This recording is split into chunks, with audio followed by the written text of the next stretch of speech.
बिस्मिल्लाहिर्रहमानिर्रहीम। सजाद अहमद की तरफ से सबको सलाम पहुँचे। इन वीडियोस में हम देखेंगे C++ in Urdu for education purpose. Video start करने से पहले मेरी आपसे गुजारिश है कि अगर आपने चैनल को सब्सक्राइब नहीं किया तो सब्सक्राइब कर लें। वीडियो के मुतल्लिक अपने दोस्तों को बताएं। अगर वीडियो अच्छी लगे तो ही लाइक करें और दोस्तों के साथ शेयर करें। चलें स्टार्ट करते हैं। Important object oriented programming language कौन कौन सी ज़्यादा अहम प्रोग्रामिंग लैंग्वेज हैं जो कि ऊप को फैसिलिटेट करते हैं, यानी कि ऊप की फैसिलिटी उनके अंदर होती है। C++ बहुत मशहूर है और जावा भी बहुत मशहूर है। उसके बाद C# है, ये भी बहुत मशहूर है। नेक्स्ट जो टॉपिक है वो है non procedure languages. Non procedure language क्या है? Non procedure language are also known as the fourth generation language या 4GL। हम इसको 4GL कहते हैं और ये नॉन प्रोसीजर है। इन लैंग्वेज में क्या होता है? In non procedure language the user only tell the computer what to do not how to do. कि ये ऐसी लैंग्वेज है आपने सिर्फ इसको ये बताना है कि क्या करना है, ये नहीं बताना कि कैसे करना है। फॉर एग्जाम्पल अगर मैं SQL की बात करूँ, ये नीचे आप देख भी सकते हैं कि उन्होंने एग्जाम्पल दी है SQL की। SQL के अंदर हम ये डाटाबेस के मतलब होती है। इस लैंग्वेज के अंदर ये नहीं बताते कि आपने ये डाटा कैसे लेके आना है, बल्कि उसको ये बता देना है कि मुझे ये चीज़ें चाहिए। मसलन अगर उसको ये सिर्फ बता दिया जाए कि मुझे तमाम के तमाम वो नेम जो S से स्टार्ट होते हैं मुझे वो चाहिए, तो वो डाटा वो सारा आ जाएगा। अब वो कैसे लेके आया ये आपकी सरदर्द नहीं है, वो खुद करेगा। यानी कि उसके अंदर पहले फंक्शनैलिटी रख दी जाती है कि अगर इस तरह की कमांड है तो आपने ये काम करना है।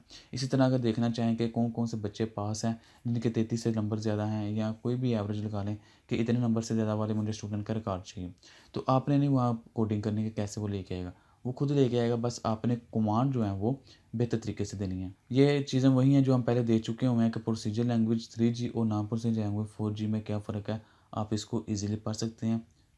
मैं इसको नेक्स्ट करता हूँ। Differentiate between low level high language, ये भी हम देख चुके हैं। जो जो चीज़ें हम पहले देख चुके हैं वही ये बार बार उन्होंने आगे एक टेबल बना कर रख दिया है, यानी कि आप इसको अंडरस्टैंड करना ज़रा क्लियरली आपके सामने एक पिक्चर बन जाए कि हाई लेवल लैंग्वेज क्या है, लो लेवल लैंग्वेज क्या है। Natural programming languages are also known as fifth generation language, यानी कि ये बहुत ही मॉडर्न लैंग्वेजेस हैं। और यहाँ इंटेलिजेंट लैंग्वेज, इसको हम इंटेलिजेंट लैंग्वेज भी कहते हैं। The translator program for this language are very complex and they require a large amount of computer resources. तो ये बहुत ही हैवी चीज़ है। Why most of this language are still in experimental phase. तो यही वजह है कि बहुत सी लैंग्वेज अभी ये एक्सपेरिमेंटल फेज़ के अंदर है, यानी कि नॉर्मली अभी हमारी डेली लाइफ या नॉर्मल प्रोग्रामर या सॉफ्टवेयर इंजीनियर के ये इस्तेमाल में नहीं है। यहाँ तक बात हो गई थी प्रोग्रामिंग लैंग्वेजेस क्या क्या चीज़ें हैं, यानी कि वो चीज़ें जिनके अंदर हम कोड लिखते हैं।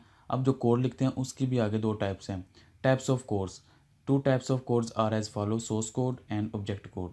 सोर्स कोड क्या है? Program written in high level language is called the source code. कि ऐसा प्रोग्राम जो हाई लेवल लैंग्वेज के अंदर लिखा जाता है उसको सोर्स कोड कहते हैं। Source code also called the source program, तो उसको हम सोर्स प्रोग्राम भी कहते हैं। Computer can not understand the statement of the high level language. Computer जो है वो हाई लेवल लैंग्वेज के अंदर जो कोड लिखा है उसको नहीं समझ सकता। कि हमने जो फ़र्ज़ किया प्रिंट लिखा, प्रिंट का कंप्यूटर को नहीं पता कि प्रिंट का मतलब क्या है।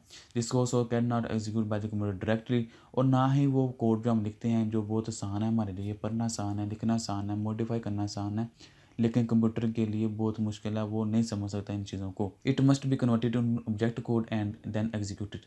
तो कह रहा है कि उसको इस्तेमाल करने से पहले आपको उसको ऑब्जेक्ट कोड के अंदर मस्ट है कि कन्वर्ट किया जाए। ऑब्जेक्ट कोड क्या चीज़ है? यानी कि ऑब्जेक्ट कोड के अंदर उसको कन्वर्ट करना है, किसको? सोर्स कोड को। अब ऑब्जेक्ट कोड क्या चीज़ है? A program in a machine language is called object code. तो वो कोड जो हमने सोर्स कोड के अंदर लिखा या सिर्फ डायरेक्ट मशीन लैंग्वेज के अंदर लिखा वो कहलाता है ऑब्जेक्ट कोड, यानी कि 0101 के फॉर्म में। It is also called the object program या मशीन कोड। तो इसको हम मशीन कोड भी कहते हैं, ऑब्जेक्ट प्रोग्राम भी कहते हैं। Computer understand object code directly. तो कंप्यूटर जो है वो ऑब्जेक्ट कोड को डायरेक्ट समझ सकता है, यानी कि 010101 कंप्यूटर की लैंग्वेज है और ऑब्जेक्ट कोड होता है 010101 के फॉर्म में, तो वो उसको आसानी से समझ सकता है। जिस तरह आप समझ सकते हैं कि अगर मैं कीबोर्ड से कोई बटन प्रेस करता हूँ PAS जो भी, तो कंप्यूटर को नहीं पता कि मैंने P प्रेस किया, A प्रेस किया, कोई भी। वो कोड जो मैं नंबर प्रेस करता हूँ उसके अगेंस्ट एक 0101 कोड होता है, वो जाता है कंप्यूटर को बताता है कि मुझे इस चीज़ की कमांड आई है।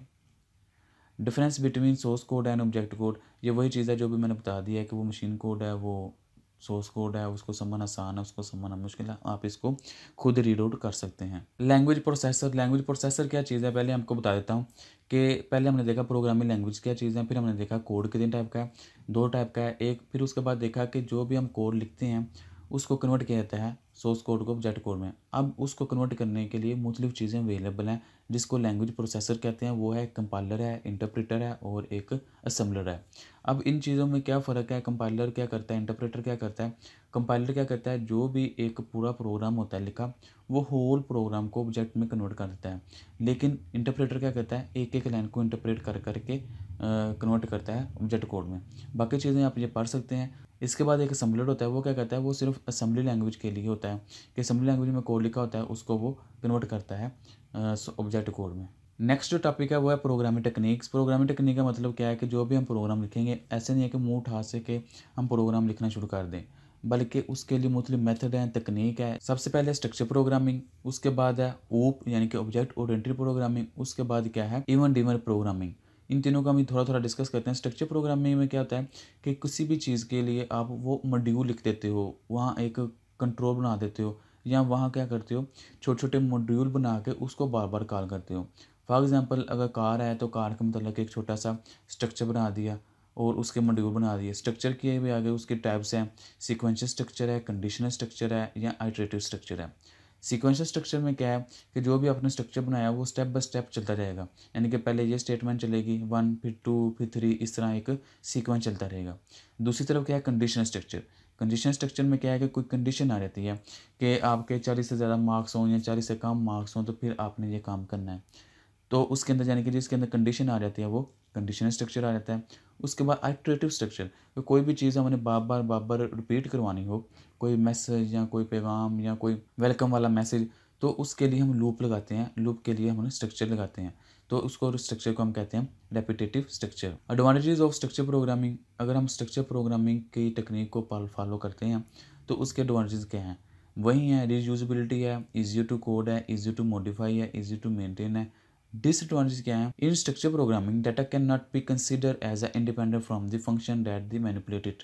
तो इसमें सिर्फ यही है कि जो भी डाटा होता है उसको किसी न किसी फंक्शन से रिलेट किया जाता है, यानी कि इंडिपेंडेंट नहीं आप उसको रख सकते हैं, ज़्यादा नहीं रख सकते। नेक्स्ट जो तकनीक है वो ऊप है। ऊप को भी हमने देख लिया है कि ऊप के अंदर क्या होता है, वो क्लासेस होती हैं, ऑब्जेक्ट होते हैं, और इसकी जो टाइप है प्रोग्रामिंग के लिए वो जावा और C++ बहुत popular object oriented programming language की मिसालें हैं। इवेंट ड्रिवन प्रोग्रामिंग क्या है कि कोई भी चीज़ हो, जो कोड हमने एग्जीक्यूट करवाना हो, उसके ऊपर कोई ना कोई इवेंट लगाते हैं। फॉर एग्जांपल अगर हमें कोई कोड एग्जीक्यूट कराना है तो वो किसी के क्रॉस करने पे एग्जीक्यूट होगा, या किसी के बटन के क्लिक करने पे वो पॉपअप आएगा। अगर पॉपअप आ गया तो उसको यस करने पे आगे कुछ होगा। इस तरह पेज लोड होने पे या पेज क्रॉस करने पे या कोई भी बटन के ऊपर माउस करने पे जाने पे, इस तरह यानी कि कोई ना कोई काम होगा, कोई ना कोई इवेंट अगर होगा तो ही उसके अगेंस्ट कोई ना कोई प्रोग्राम चलेगा, तो उसको कहते हैं इवेंट ड्रिवन प्रोग्रामिंग। नेक्स्ट जो तकनीक है वो है विजुअल प्रोग्रामिंग। विजुअल प्रोग्रामिंग क्या है कि आप कोई कोड नहीं लिखते, बल्कि विजुअली आपके सामने चीज़ें आ रही होती हैं। बटन लगा होता है उसको आप पकड़ के लगा देते हैं, फिर टेक्स्ट बॉक्स पड़ा होता है उसको पकड़ के लगा देते हैं, फिर इनपुट बॉक्स लगा होता है, आउटपुट बॉक्स लगा होता है। इस तरह चीज़ें पड़ी होती हैं विजुअली, कोड नहीं लिखना पड़ता बल्कि उनकी शेप्स हमारे सामने होती हैं। हम वहाँ से माउस के ज़रिए उसको पकड़ के फॉर्म के ऊपर लगा देते हैं, तो वो हो जाती है विजुअल प्रोग्रामिंग। सिर्फ उसके अंदर जाके आपने कोडिंग करनी होती है कि ये वाला बटन क्लिक हो तो कौन सा काम हो, ये वाला फॉर्म क्लिक हो तो कौन सा फॉर्म हो, इस तरह की चीज़ें। उसके बाद एडवांटेजेस या फीचर विजुअल बेसिक क्या है और डिसएडवांटेज क्या हैं, ये आप सिंपल इंग्लिश आप पढ़ सकते हैं, फिर भी मैं एक दो पढ़ देता हूँ।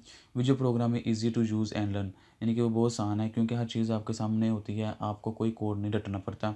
ए programmer does not have write code to create components, के कंपोनेंट जो क्रिएट करते हैं, मसलन दूसरी प्रोग्रामिंग लैंग्वेज है उनके अंदर हमें बटन का फार्मूला लिखना पड़ता है, बटन की कोडिंग करनी पड़ती है कि फिर जाकर वहाँ हमें एक फॉर्म के ऊपर बटन नज़र आता है। लेकिन जो विजुअल प्रोग्रामिंग है उसके अंदर हमें ये कुछ नहीं करना पड़ता, सिर्फ एक साइड पे लिस्ट लगी होती है, वहाँ से बटन को पकड़ा और अपने फॉर्म पे लगा दिया, बस। अब बटन के अगेंस्ट आपने कोडिंग करनी है, वो अलग बात है। डिसएडवांटेजेस क्या है, visual program environment are heavy and require more memory.